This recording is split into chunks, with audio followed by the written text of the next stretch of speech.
Okay, so yesterday I felt rushed a bit too much with the last part, in particular with the defining transition functions of the dual space. I left it as an exercise, but I didn't give any background on the exercise. So let's maybe have a look at that. So we had the vector bundle E, and we were looking at E star, its dual bundle. And this is defined as the bundle of linear homomorphisms between E and M times R, where we think of M times R as the trivial bundle. And so before we can speak about transition functions, we have to find a basis for this object. And so we start with the basis of E.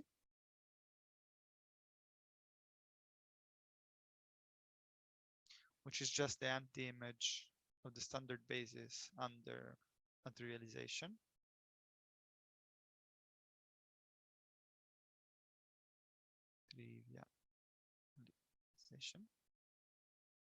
So the usual thing, we have a trivialization, and there we take the image of the standard basis.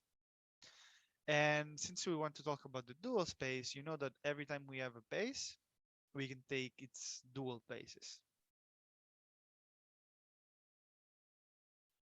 And we call it W1 alpha x, WK alpha x, be its dual basis. Okay, so if we were in Rn, this would be the derivative with respect to xj, and this would be the dxj. And now, if f is some linear functional in a specific point, then we can write f as a linear combination of this.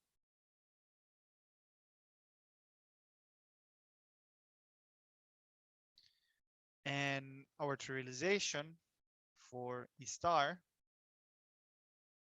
simply takes these numbers here as coordinates. Okay. And yeah, the exercises were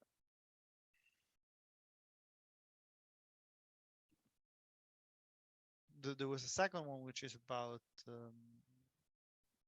homomorphism, but I want to repeat one exercise that I gave yesterday because I want to make a comment about it, which is verify that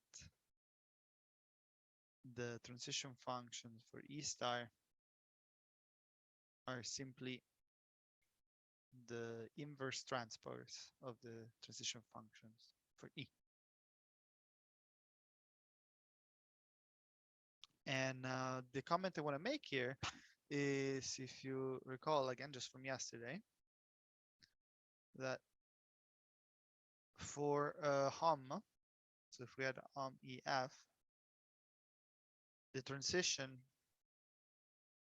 is given by A alpha is the same as G alpha beta of F, A beta G beta alpha of E. And now, why do I want to point this out? Well, because E star, it is a homomorphic bundle. You're simply taking F to be the trivial bundle. So this means that this thing here is just 1. And you're left with this. So first of all, maybe we observe that this G beta alpha is the inverse of G alpha beta.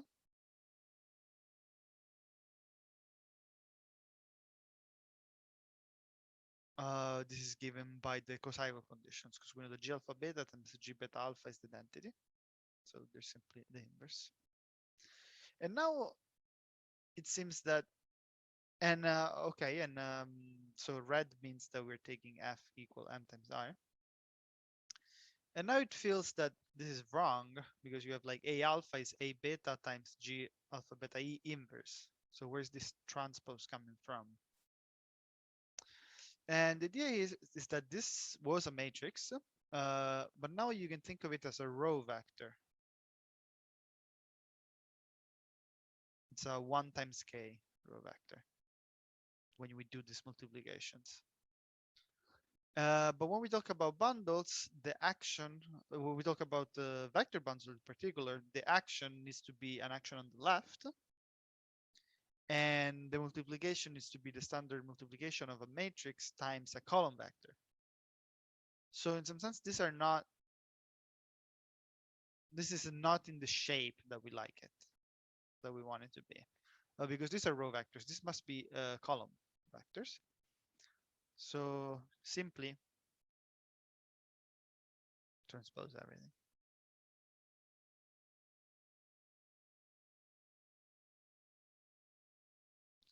And now this is a proper column vector, which is simply this one, yeah, but column.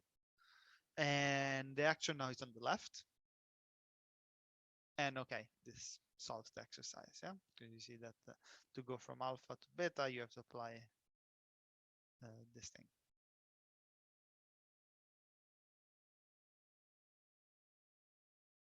Just one second. Why was G alpha beta F1? Is it? Yeah, because we're taking, when we take the dual. Yeah. So I'm taking, when we take the dual, now I'm taking F to be M times R. Mm-hmm. And this one you can think that he has just one trivialization. Ah, okay. Where the transition function is just one. Yeah, and we saw that yesterday, right? This formula here, yes. The fact that this should be equal to 1, no, it's given by the fact that this is the trivial bundle. All right. Okay. So we can take an any. So if you remember a maximal atlas, and you can just think that all possible like you always have the same map, which is simply send xt to xt. Mm-hmm. So the transition function is just the identity. Yeah. Okay. Okay. But Thank the identity in dimension 1 is simply multiplication by 1. Yeah. Okay. Okay. So there was a standard second exercise, which okay, it's an exercise we discussed a bit last time. Okay. So now that we introduce the dual, I want to apply this dual to TM, to the tangent bundle.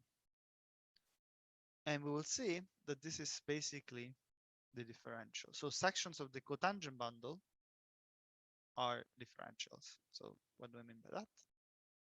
Differential as section of T star M. So T star M is called the cotangent bundle. Cotangent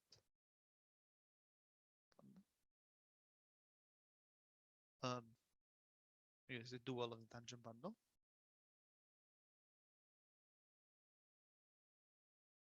Okay, so now let's take just a smooth function on M and consider its differential on a point X. Now we know that this is a linear map from TXM to, well, technically the tangent space at f of x of r. Right? And now we identify this with r times r. And let's see that the first coordinate we call it s and the second coordinate we call it t. In the sense, and how what's the identification here? Well, that here if you have v equal e d in dt at s,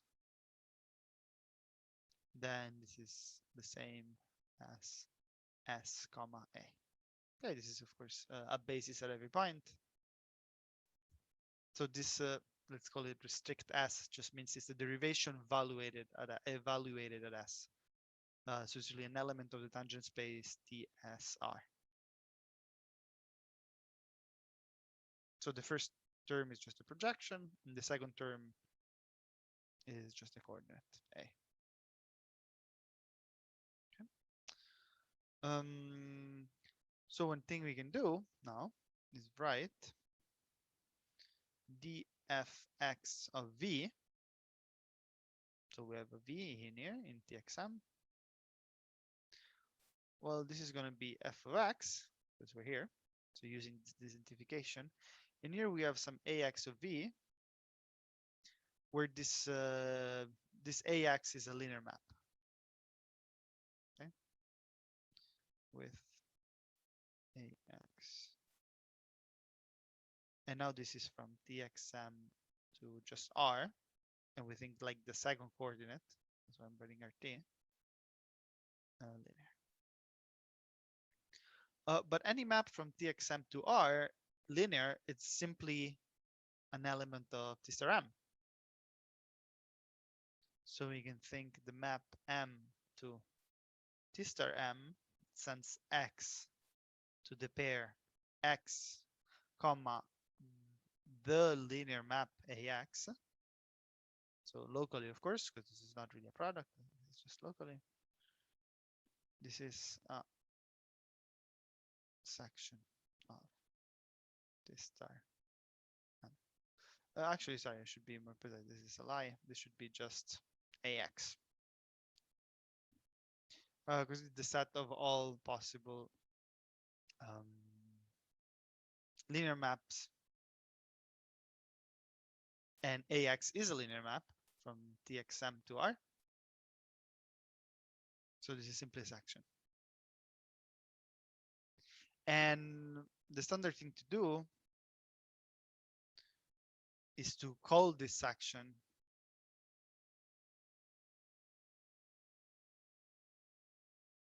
differential again. Because, of course, it's coming from the differential, yeah? So the way we think of this section is this section take x and sends it to the linear map from txm to tr given by the differential. So we just call it the differential. Okay.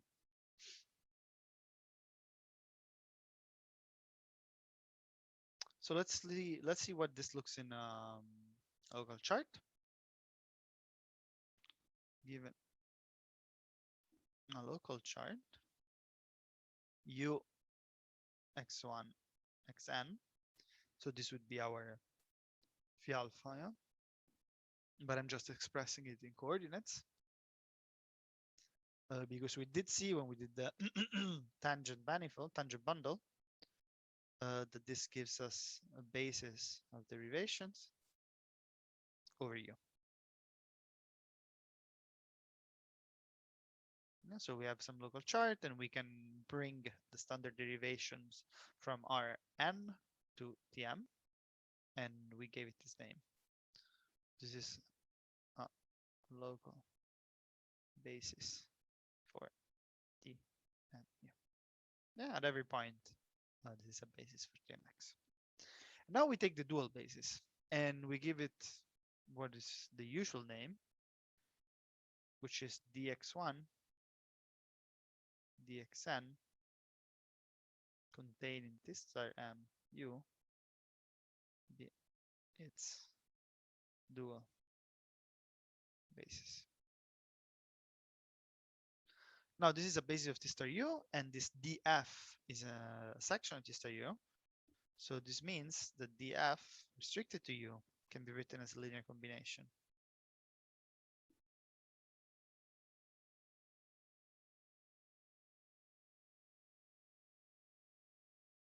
And when we actually apply this differential in a point to a vector, to a specific vector,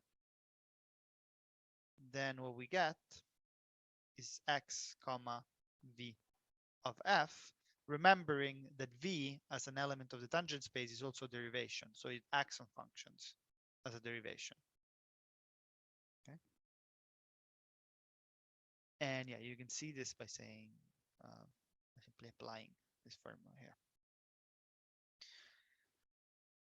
Okay, so this is a way to identify, say, these differentials of a function as sections of T star m. And then, of course, you have also kind of the, let's call it the inverse problem. Just a quick comment, which we'll not deal with, but it is an interesting take. that if you have a section of T star M, is this the differential of a function, right? So we're saying that every function gives you a section. Are all sections differentials? And this is the geometric interpretation of differential equations. Because you're basically looking for a primitive. You're looking for a function f. So the geometric PDE means to look for f such that df is equal u for a given u, which is a section of T star M.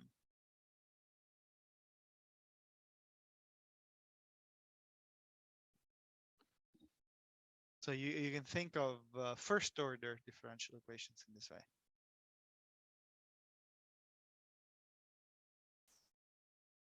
But okay, this is just an interesting observation, I hope.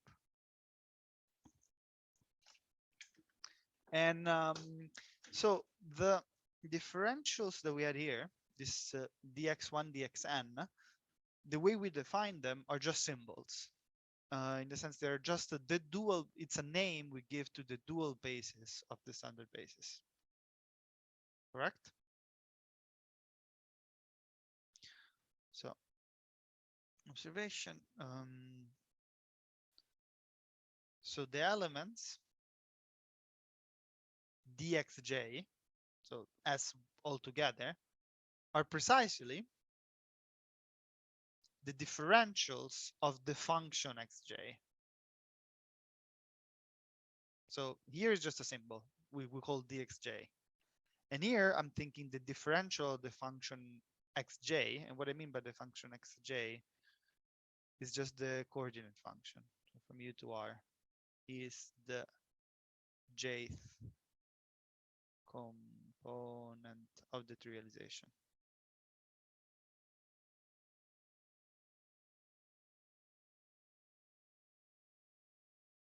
So that's also, let's say, a good reason to call it dxj. Okay.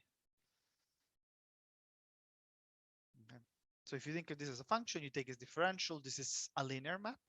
So this is a section of T star M, this object here. And turns out it's precisely the dual of the other one, of the standard basis.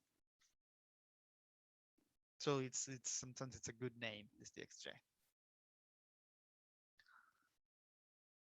Okay, so this concludes what we started yesterday, which was vector bundle operations.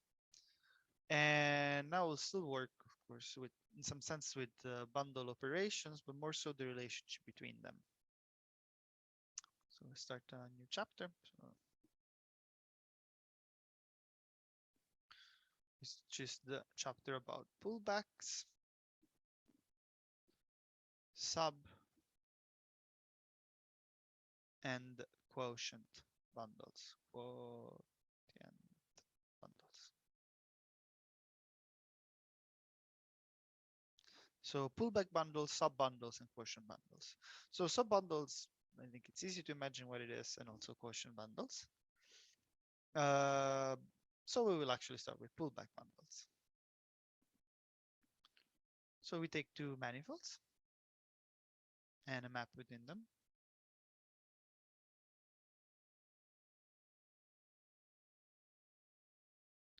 And let's take a bundle over N.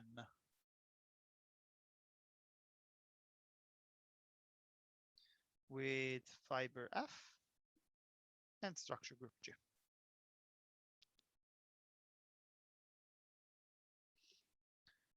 We define the pullback bundle. Pullback bundle,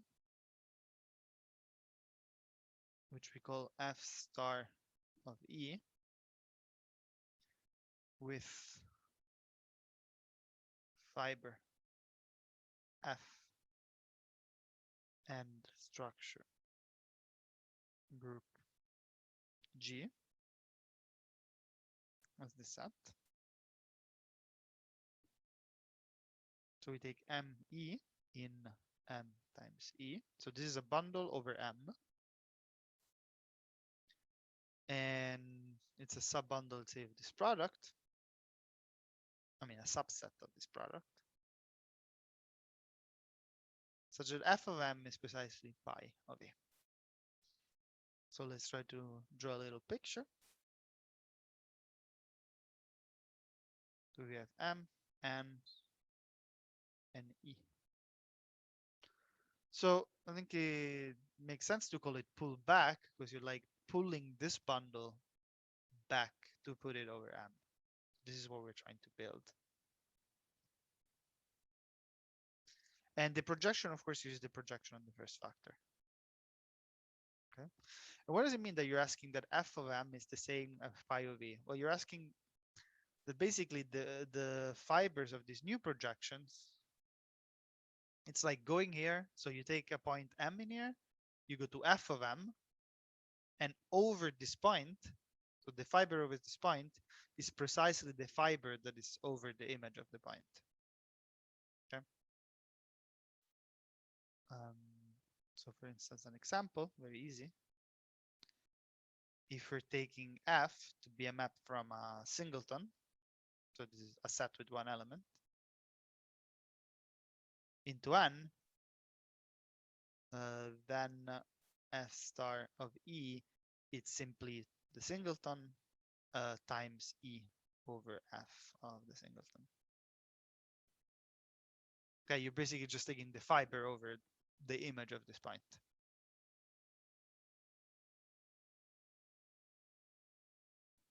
So let's write a proposition about these pullbacks. So we know that once we have a bundle, we're very interested in its transition functions because they determine the bundle.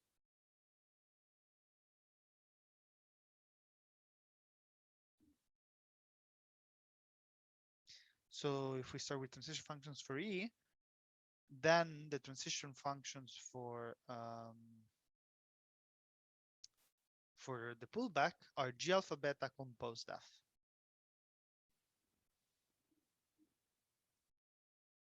The transition functions for F star. Okay, this is really a composition. Okay, it's not a product, it's not an action, it's really the composition of function. So let's prove it. So we have our new bundle that sends a pair ME to M. And I'm calling this projection pi prime. And we also take a local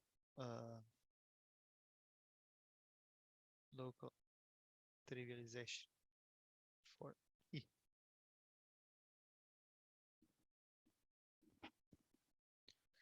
So first of all, of course, to talk about transition functions, we have to find a local trivialization for F star of E.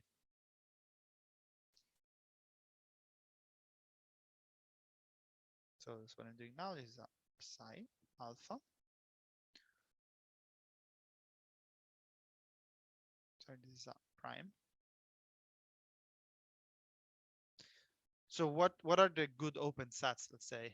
If U alphas are open sets in N over which E is trivial, then we expect F inverse of U alpha to be the open sets of M over which the pullback is trivial. So we take those.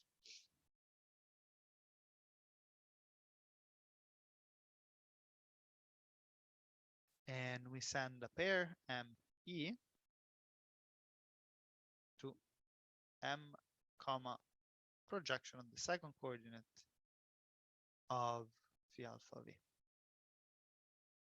Okay, so this phi alpha V, it's simply an element of U alpha times F, and we just take the second component, which is just an element of F.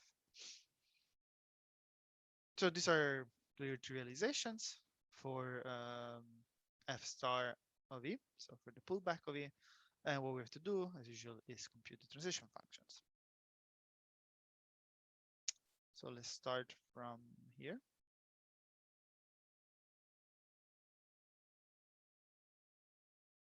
So we have one of the two sets, let's say, and we have C alpha inverse. Then we go on the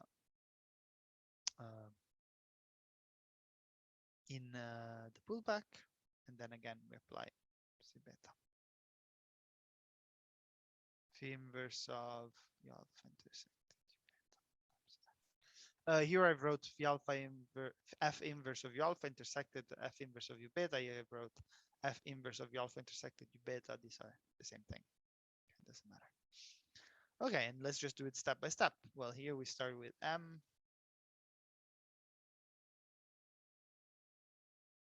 Yeah, and it goes to ME. And it goes to M by F phi beta V. Okay, this is not telling us much. But what we do have is that this pi F of phi beta V is the projection on the second coordinate of G beta alpha of pi of E of phi alpha of E. Okay, simply because these two are the same, because this is so this thing inside phi beta of E and G beta alpha of pi of E of phi alpha V, these are really the same thing, because this is these phi alphas are the local two realizations for E. Okay. And now we're almost done, because we promised that the transition functions were going to be G alpha beta of F of M. But since we are in this pullback bundle, we know that pi of E is the same as F of M. And this is by definition of the pullback bundle. Okay. So, and furthermore, we can pull this out, meaning this is the same as G beta alpha of F of M applied to pi F. And why can I pull out? Because pi of F is G equivariant.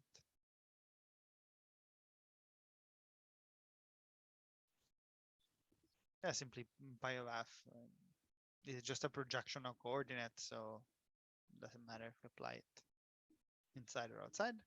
The action is on the fiber. And yeah, and this proves the proposition, because now you have that the element here, the element here is the same as a transition function times the element here. So this is the transition function, and it is the one we claimed it was going to be. If you're a bit concerned that this is G beta alpha instead of alpha beta, but remember that alpha beta is the one that goes from beta to alpha, but now we're going from alpha to beta. Okay.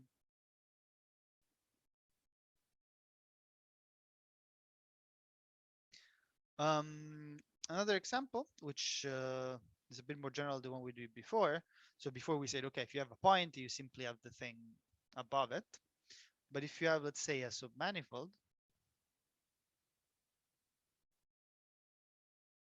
and you consider I to be the inclusion. Now, if we take the pullback, you're simply taking what is called the restriction of E to N.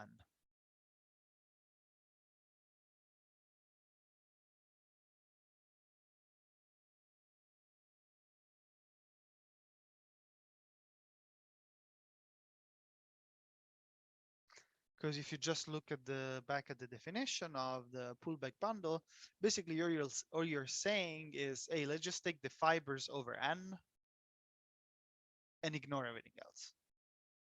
So this is a restriction. So, and this makes sense, this notation, because we already used this notation for open sets.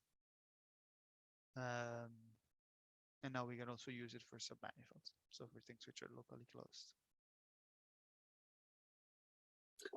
Just one very short question concerning the pullback. Does it satisfy the universal in which category was my question? Is it Yeah, manifolds or? that's coming. That's coming. Okay, great. It's the it's the only. I think it's the only one. Yeah, well, I'll write it down. Consider the diagram. So, of course, when we're going to talk about universal properties, we always want to make diagrams. Oh, mistakes. So we have F star E, E, N, F, pi prime, pi. And then when it's here, we have some F tilde. And the thing is that the map, F tilde, which is nothing but the projection on the second component, because remember, this is a subset of the product, is a fiber, it's a, sorry, it's a, is a bundle morphism, morphism,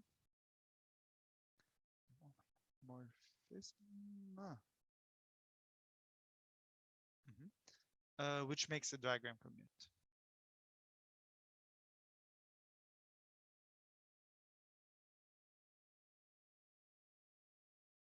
And up to equivalence,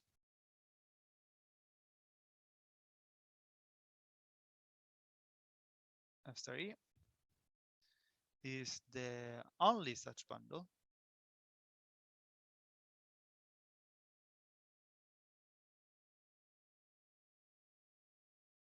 when F is a diffeomorphism.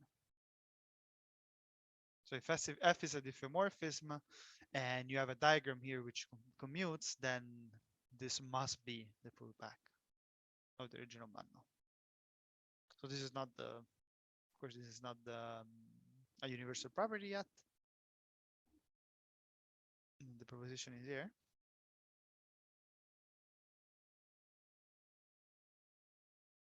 So if you have a map from an M to N smooth,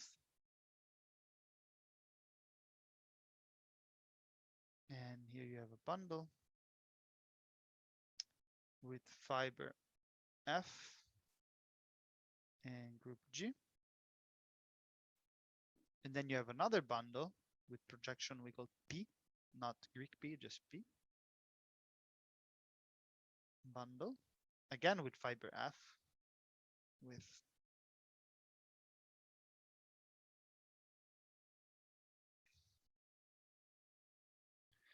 G.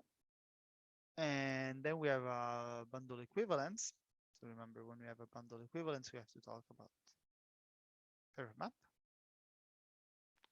Bundle equivalence such that this diagram is commutative. P, M, F, N, pi, commutative. Then E prime must be diffeomorphic to F star A. Okay, so I believe actually this doesn't answer your question. And while I was writing this, I started thinking about your question, because universal property means that, yeah, you factor every map. So this is not telling that.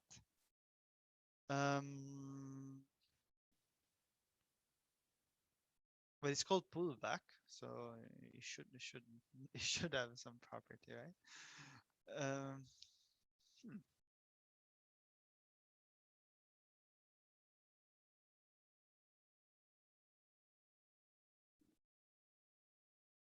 No, I think the category here that we're, so I don't know much you know, but I can talk about categories. Yeah, you asked me, so you know what's a category. I think that the category of vector bundles, for instance, or just of bundles, the objects are not, it's not like E. The object is like the triple E pi n. So this double arrow, F star F, in the category is actually just one arrow. Does it make sense? Yeah, that was more or less my concern. So Yeah. So yeah. So yeah. I think you're correct. This is not pullback in the category theory sense. It probably is. It's definitely not in the category of vector bundles, because this is not, this is not the right thing. I think it's a pullback. I mean, you have a diagram that commutes, so it must be. I'm wondering if it's one of simply of topological spaces, and then yeah, I think it's just a pullback of topological spaces. But the cool thing is that it turns out that this is a bundle itself. so the pullback of topological spaces yields a structure of a bundle to the. Yeah, I think Okay. because I mean that's how you define Mhm. you define it via category theory, but this here, it's how it turns out the topological pullback is, no? Yeah. That's the one. So Yeah. yeah, I think that the result here, yes, sorry. Okay, the result here is that this is a topological space pullback Mhm. in the categorical sense. And it turns out that it is a bundle. And not only it's a bundle, but if you started with a vector bundle, you get a vector bundle. If you started with a principal bundle, you get a principal bundle, etc., etc. And I believe what we just had in the proposition maybe could show the universal property. Is that so? But universal property, I mean, in which sense? In the Pick a category of bundles? no, in topological spaces. In That was just a topological spaces. idea. Pick a random E prime, and then if there is a map to yeah. M, we find this. Yeah, okay. Uh, eh,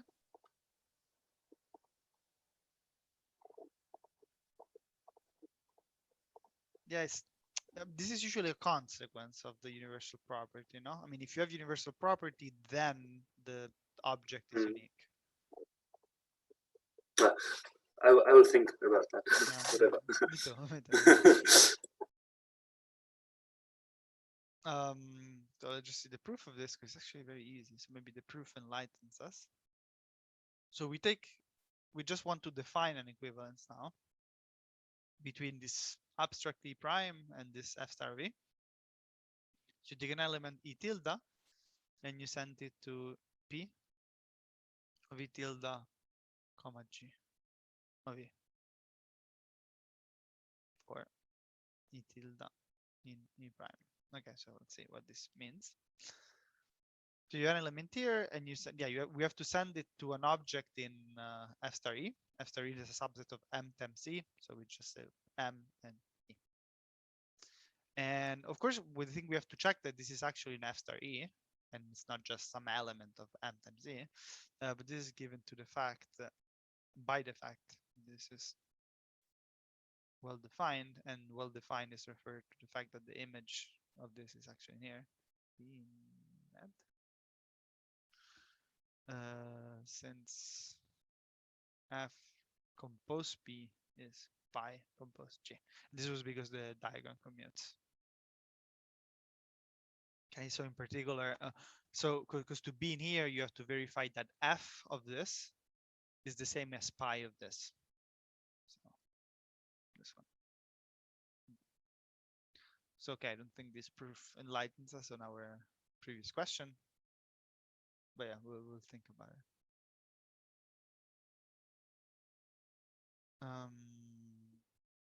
But yeah, I think it's what we said, that this is just a topological space, pullback, and magic. It turns out it's a bundle.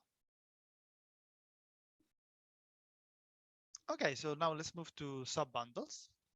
So we take E and F prime vector bundles on M. So this notion of subbundle, we'll only see it for vector bundles. So if there exists a vector bundle morphism I from F prime in E, which is injective on the fibers, we say that I of F prime, so the image, is a subbundle.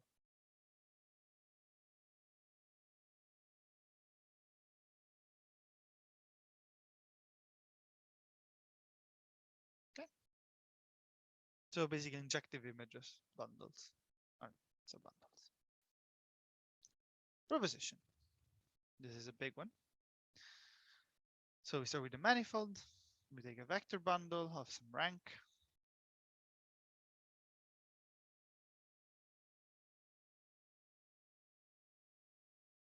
And we take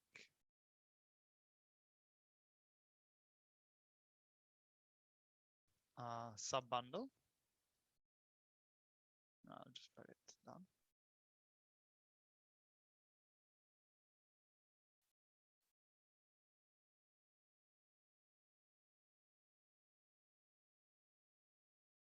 Of some rank, L. Then we have a serious thing.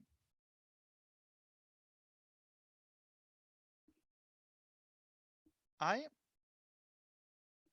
is an embedding. So embedding in the sense of manifolds, because you know that a bundle in particular, the total space of a bundle in particular is also a manifold. So is an embedding.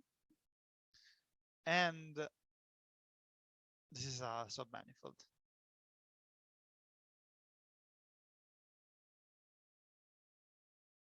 Okay. Then if we take pi and we restrict it to F,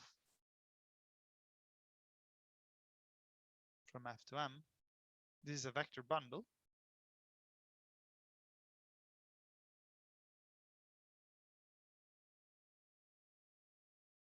And there is an atlas, a trivializing atlas. Yeah, I see. Atlas U alpha, P alpha for E such that if we denote by PL of X V1 Vk the projection on the first L components, so I hope that now you see where I want to go, then U alpha of PL compose V alpha is a trivializing atlas for F.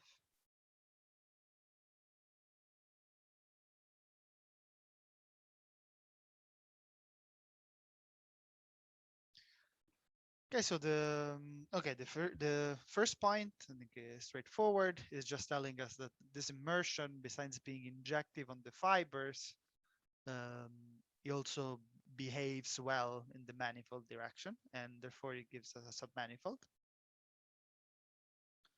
And the second one is that this turns out that once you take the image of this thing,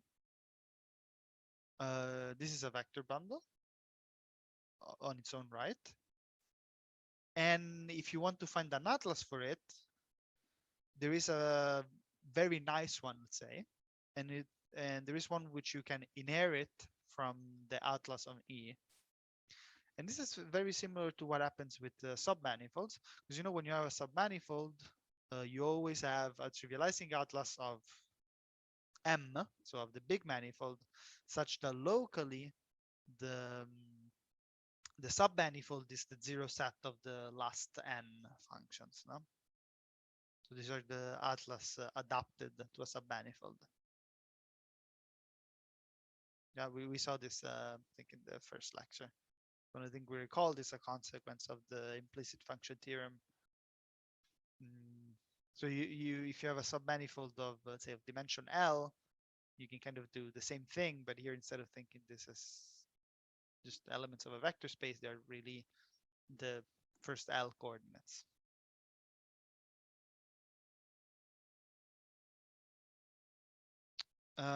Before we go on with the proof, I want you to notice that the second statement, the second part, gives that the transition functions for E in that particular realization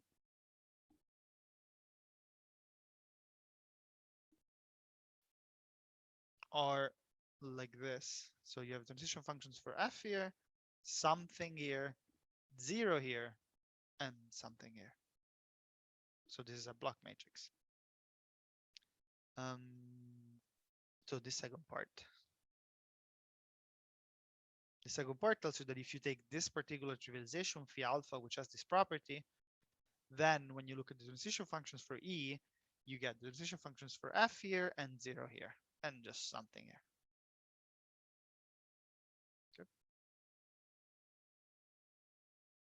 Okay. Because of course, then you would need to have that is, if these are 0, then those need to be 0. So this gives us 0 here. And this, of course, is L times L.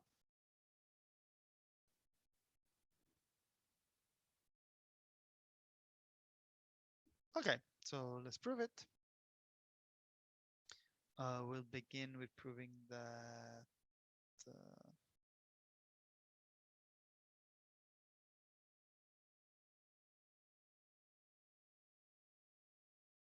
okay, so let's just find this trivialization, this new trivialization here. So we take V in M open, and we take a point there, such that E and F prime are trivial over V. So in particular, there exists a trivialization.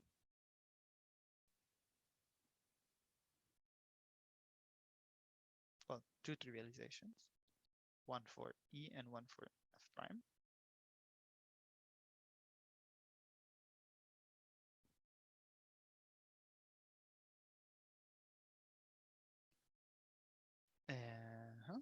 And now we take a basis, I mean, the standard basis over L, and we bring it to F prime.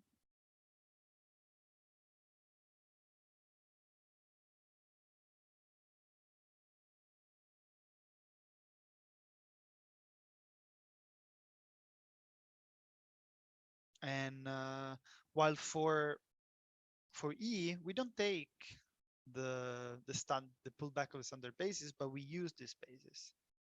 So we say that Vj of x is I of Vj prime of x. Again, for j between 1 and L.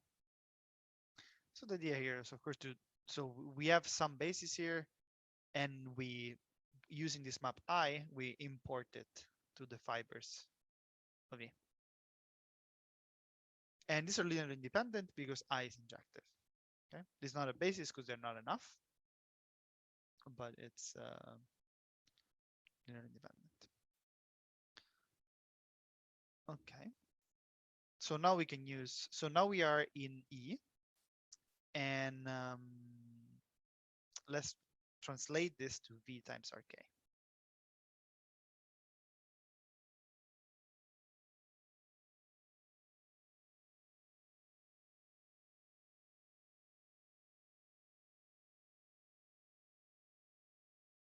Okay, and we can assume that we know that we can complete these spaces. You know, this is a L independent elements in a k-dimensional vector space. We can complete these spaces.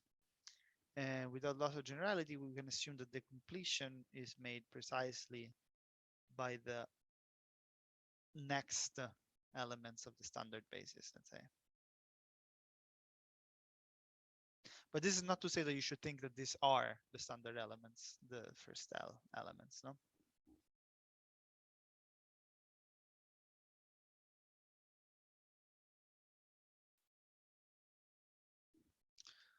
Okay, and now, of course, we want to go back once more to E. And we already have the first L of them. So we just define the subsequent ones.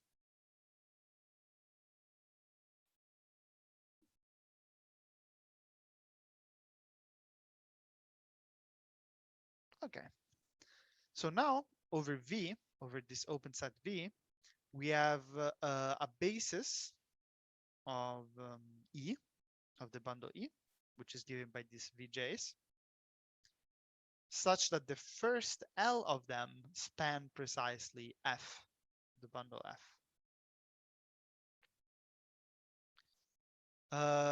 So we will use this new basis to define a new trivialization for EV.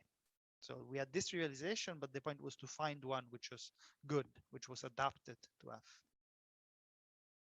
So let V, this will be the new trivialization, into V times RK. And well, if we're here, it means that you can write any element as a sum of AJ Vj of X. So of course we use this one.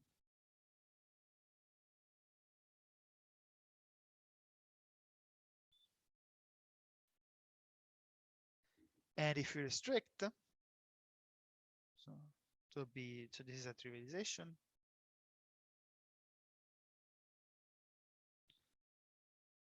And if we restrict this phi to F, so what it means to restrict to F, you're saying that AL plus 1, AL plus 2, all the way up to AN are 0. So if you restrict, you go now from V restricted to V times RL times, is it 0? The K minus L is fiber-wise isomorphism.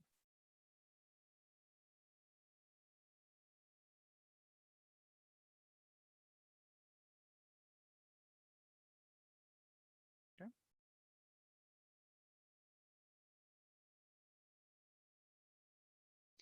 So one thing that we wanted, so the first part that we wanted to prove was that I is an embedding. Okay. So to do that, we have to show, for instance, that it's an immersion first. And this is now easily done because in this new trivialization, if you take I of X comma A1 AL, this is simply X comma A1 AL, and then you just add zeros. So being an immersion is a local property. So the I is injective, so I is an immersion. So it's sufficient to check it on one chart. Yeah, I mean not on one chart, but like on every chart.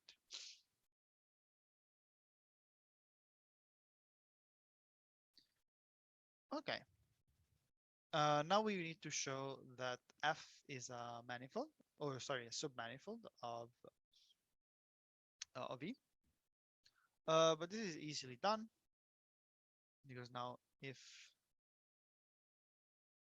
U alpha, C alpha is an atlas of M, so now we're kind of forgetting alpha. We are kind of forgetting the bundle behind. We're going back to the manifold.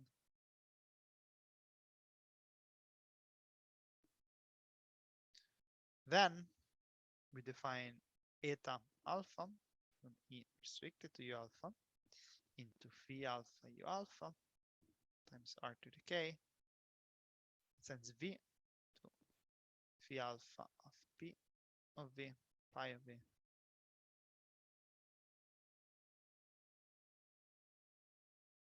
Okay. Where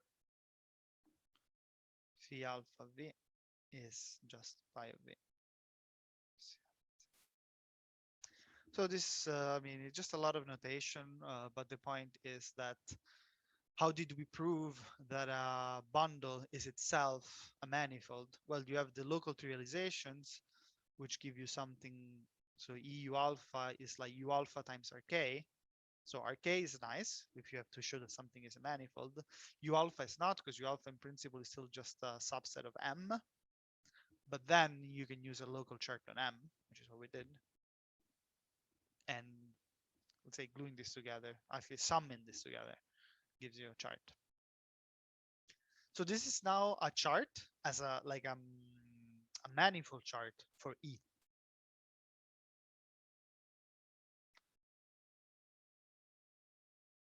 And if we restrict this to F, what you get is precisely the elements of this type, which have the last coordinates equal to 0.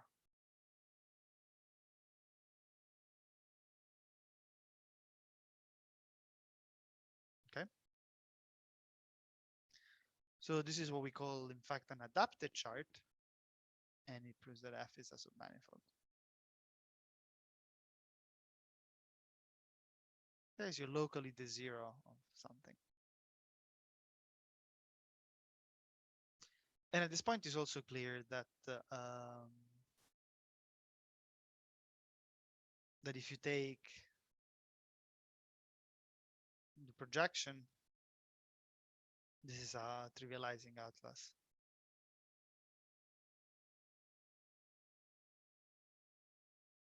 For F. So this PL was a projection on the first L coordinates. Okay.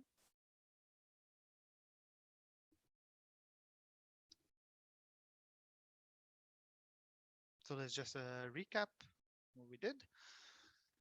Okay, we wanted to show that we have an embedding and that there exists a trivial. This is the most important part because it kind of implies this one, as we've seen in the proof, that there is a trivializing atlas for E, which is adapted to F, in the sense that you can just take the projection on the first L coordinates and you get now a trivializing atlas for F.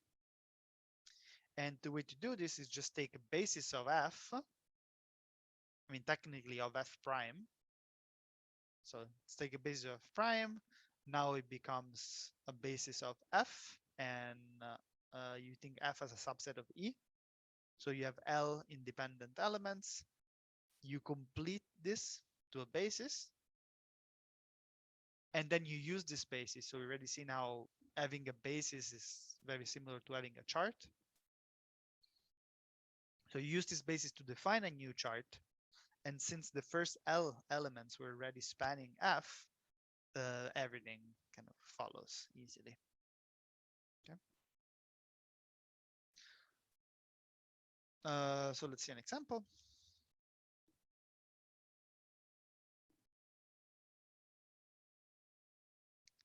So if you take a submanifold, S manifold, and you take the immersion of this manifold to M, then we have the differential of this immersion. So the I from TS to TM is fiber-wise injective.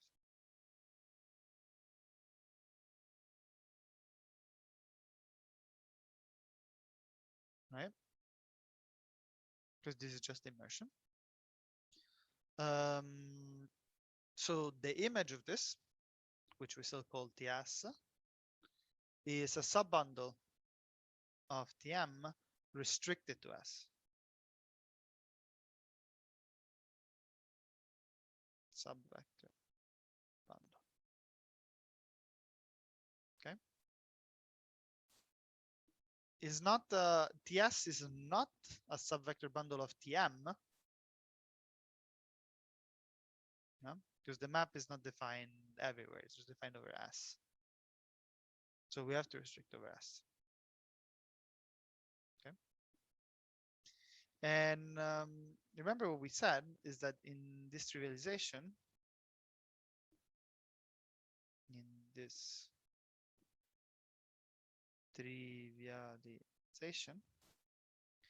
with the G alpha beta E is the same as G alpha beta F, 0 here, something here, something here.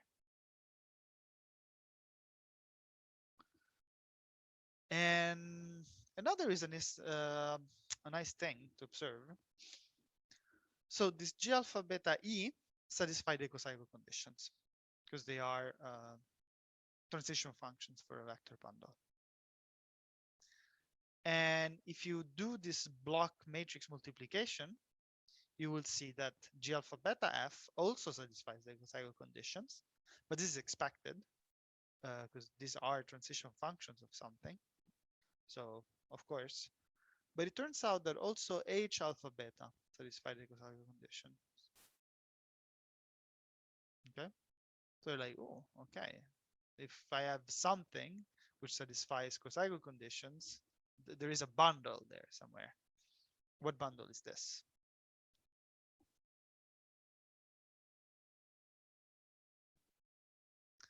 So that's how we start talking about quotient bundles. So we will, this is not, unfortunately, let's say, defined as the bundle with these transition functions. It's not. So you can think of this as basically E mod F, and you're like left with this part, right? So it would be nice to just say, okay, we define it this way, but then you would have to prove all whatever nice properties you want to have about it. So instead, we will define it in a more natural way. So quotient bundle, well, you have over every fiber, you have vector spaces. Well, let's just take the quotient of vector spaces fiber-wise. And then understand that the transition functions for this object is precisely this.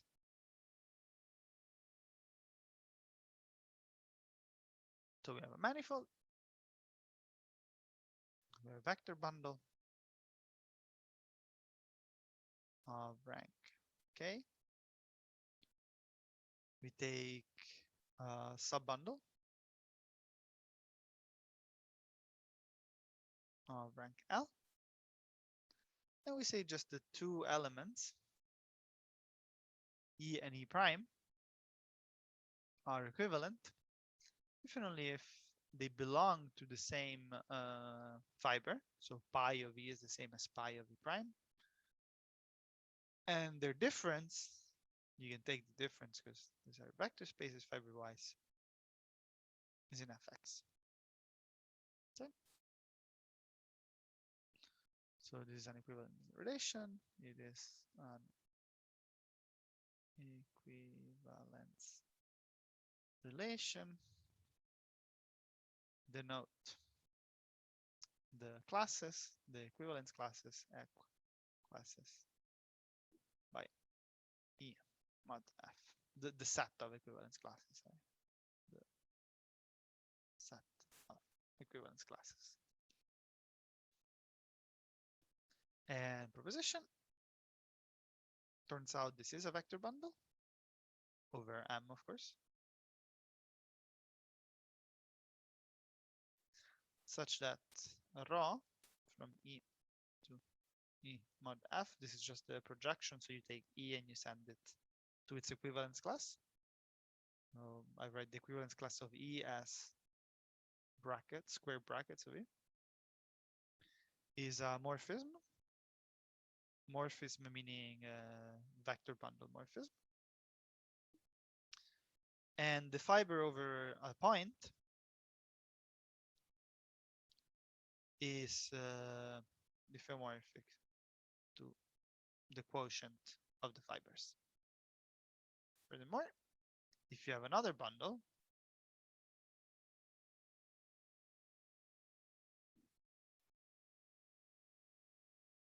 with fibers Ex, Fx, such that there exists rho prime from E to Q, sends V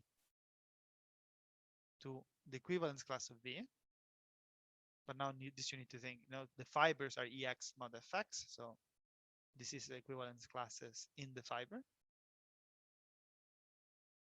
then Q, it's simply E mod F. Okay, so this quotient is unique up to isomorphism. Okay, so basically this provision is telling us all these basic things you want to know so that what you build behaves like you expect. Question?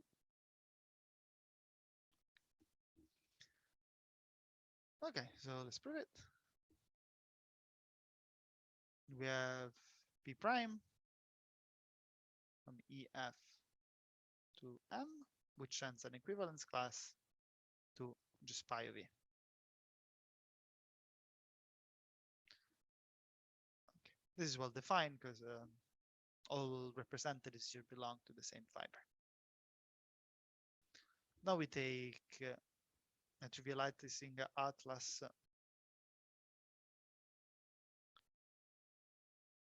trivializing for E adapted to F. Adapted to F. So the one given by the previous proposition, and define P prime like this. So we're basically doing vector space things, but every time we have to carry on this object.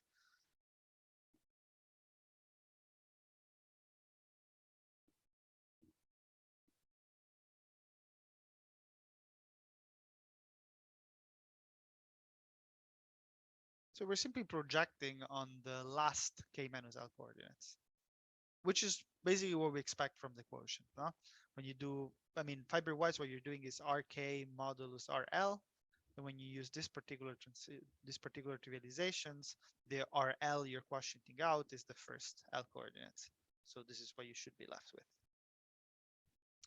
And in fact, you have that two elements of E represent the same class if and only if they project to the same element under this realization.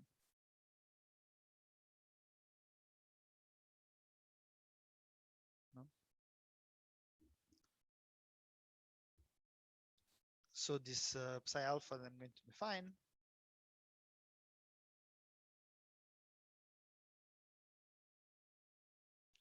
is in fact well defined.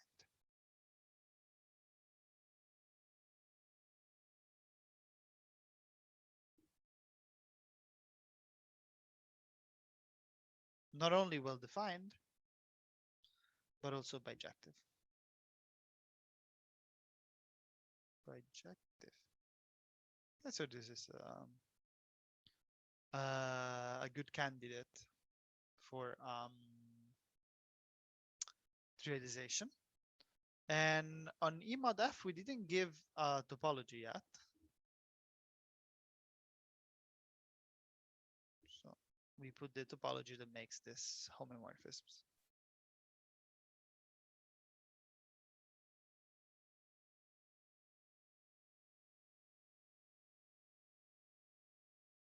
Makes this homomorphisms. Okay. And now using the notation as before, I mean, it's not an implication, it's just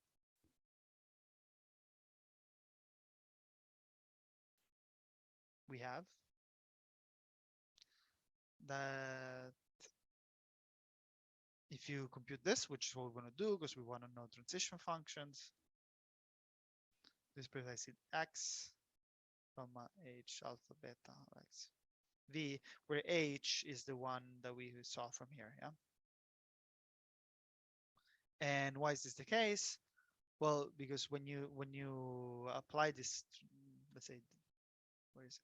Yeah, when you apply this trivialization on E, the first L elements vary with G alpha beta F, while the second elements vary with this, if the first one is 0.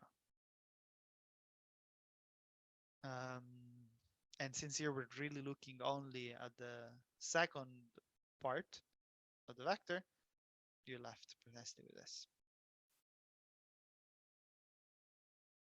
Now one should verify, of course, that E mod F is a manifold, right? Because to talk about bundles, you have to say that the total space is actually a manifold, not just some union of things. But this is not too hard, so we'll just let it go. I mean, I imagine you know how to do it now from here. This is a homomorphism, and nu alpha is a subset of M. You assume that it's a chart. Okay. Now for the last part. So we now take Q, vector bundle, fibers EX mod FX, and take rho prime from E into Q, which sends E into the equivalence class of E. And now we define this equivalence that takes the equivalence class of E in here, which in principle is different than this one, and it sends it to this rho prime of E. It's well defined because rho prime doesn't see fx, at least fiber-wise. And it's also an isomorphism, fiber-wise isomorphism of vector spaces. So it's not an isomorphism of vector bundles.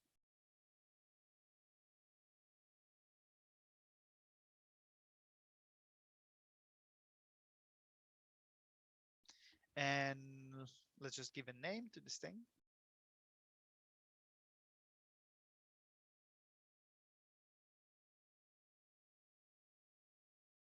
Quotient bundle, as we are all happy. Let's continue the example we had before. So remember when we had a submanifold,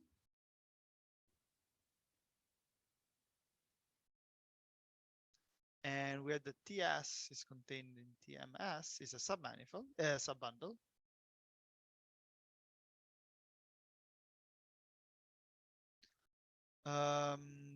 Then we can consider the quotient, right? When you have a subbundle, you can consider the quotient. This is called the NS, is the so-called normal bundle. Normal bundle to S in M. Okay, and of course you should imagine this is the normal bundle because you have this all tangent space, and fiber-wise you're removing whatever is tangent to your S, so you're left with just things which are orthogonal to S. So that's why normal. Of course, we're not really allowed to talk about orthogonality because, like, to talk about orthogonality, you need a scalar product, you know. But of course, you think that this makes up everything, which, in fact, this is not. Yeah, but yeah, this makes up everything which is not tangent to it. Let's say, point-wise, it's a complement. You have the tangent, and you have this other part. The point is that the other part you can choose it. You can choose, oh, do I choose this? Do I choose this? Do I choose this? And when you take the quotient, this is just some abstract equivalence classes. So when you say, oh, I take this vector, you actually mean you take all these possible vectors. But when you want to actually define a scalar product and later on a connection, which means basically a metric, so a way to compute distances, the thing you will have to do is choose a specific one. This, I think, is part of the program in differential geometry 2, if you're following that. Okay, so now what I think is actually interesting exercise is not useful in the sense that it's not something you will probably use in the future again, but it is useful again to see how much you understood. And also, it's useful to remind ourselves that this E is not just a collection of vector spaces, but it's a manifold in its own right. Okay. So E vector bundle, and we take M0 contained in E, the image of the zero section. So remember, we said that vector bundles always have a global section, and this section is the zero section. So you can take the image of it, right? And we call it this M0. So in particular, yeah, S0 goes from M to E and sends X to the alpha inverse of X alpha for X in alpha, X0. And of course, this is independent of alpha, blah, blah, blah. And S0 is a diffeomorphism onto its image. So you do have this copy of M over in E. So you don't necessarily have to think like of E above M. You can kind of think that M is inside E in a way. But now M0 is just a submanifold of E. So we can take its normal bundle.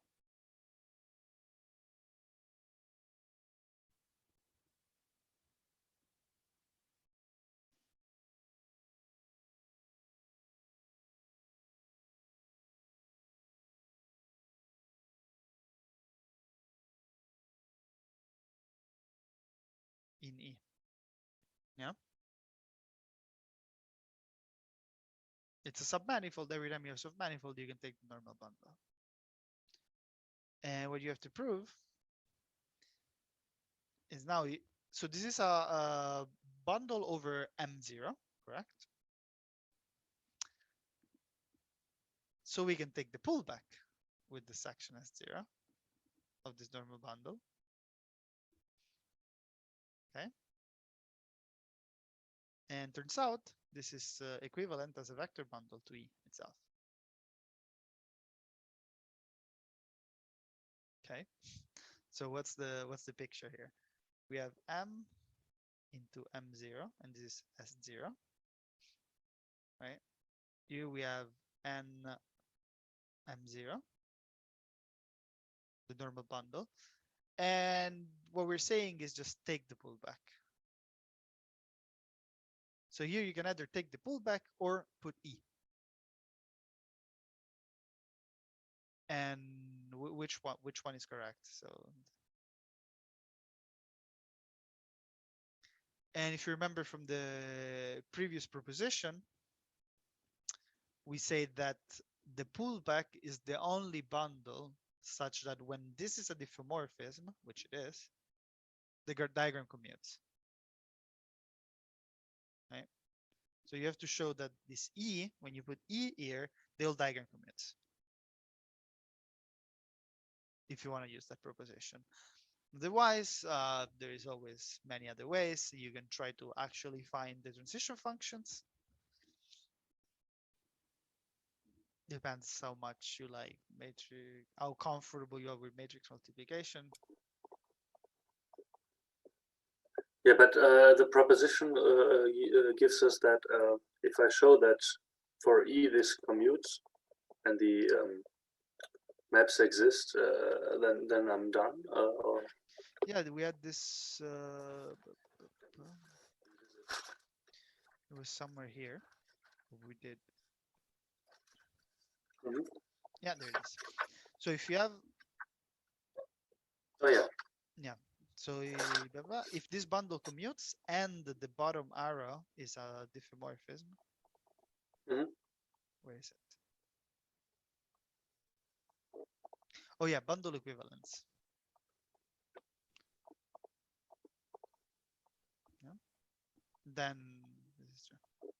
Yeah. Okay. So yeah, sorry. So you don't need just prove that this is a diffeomorphism. You need this bundle commutes. Okay.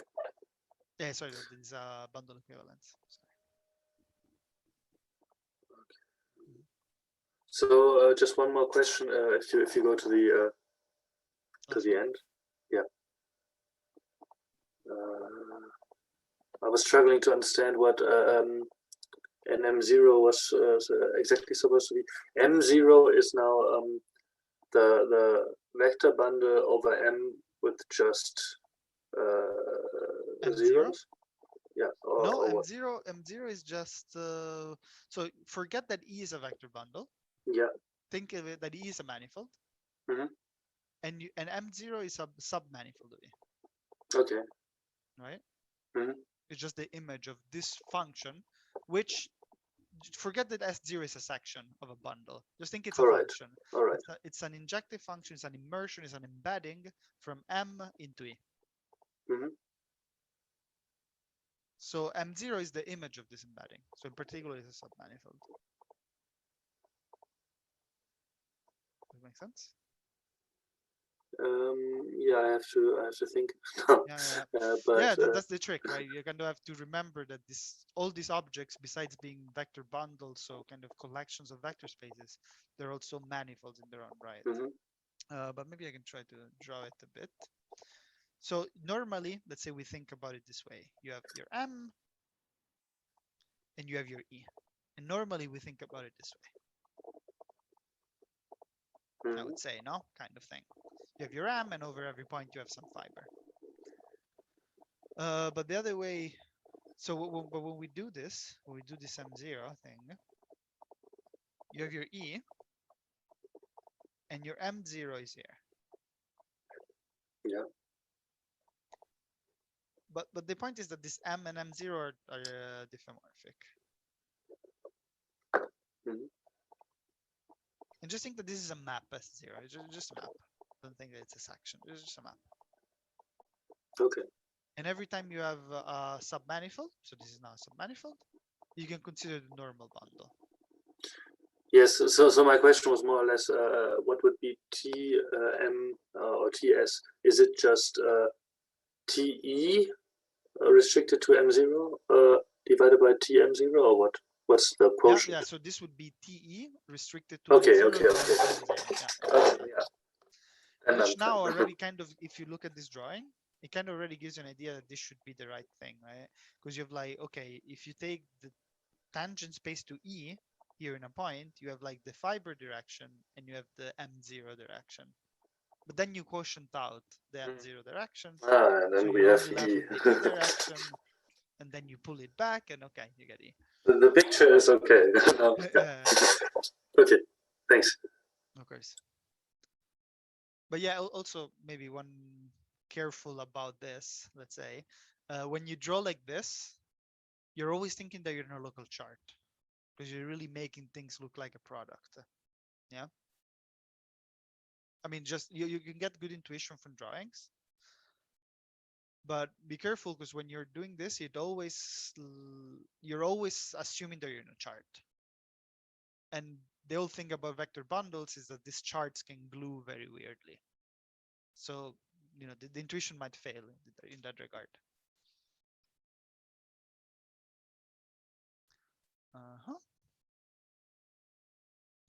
Okay, now I'll give you another, I'd say pretty hard exercise. And then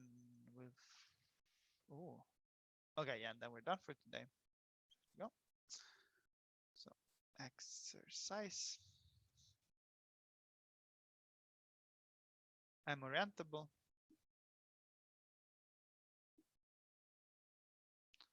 Orientable as in M immersed of codimension 1. So this is a submanifold of codimension 1. And prove that S is orientable.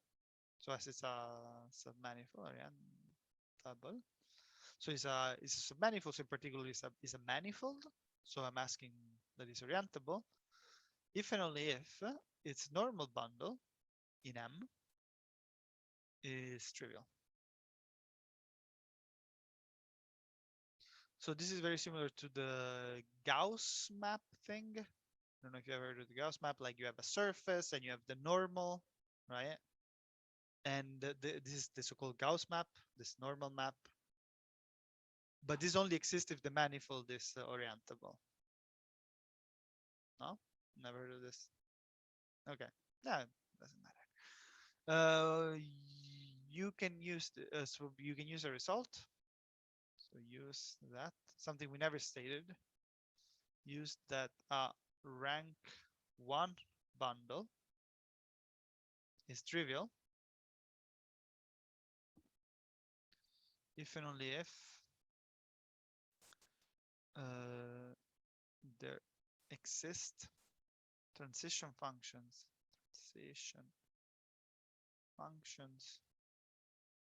which are all positive or all negative.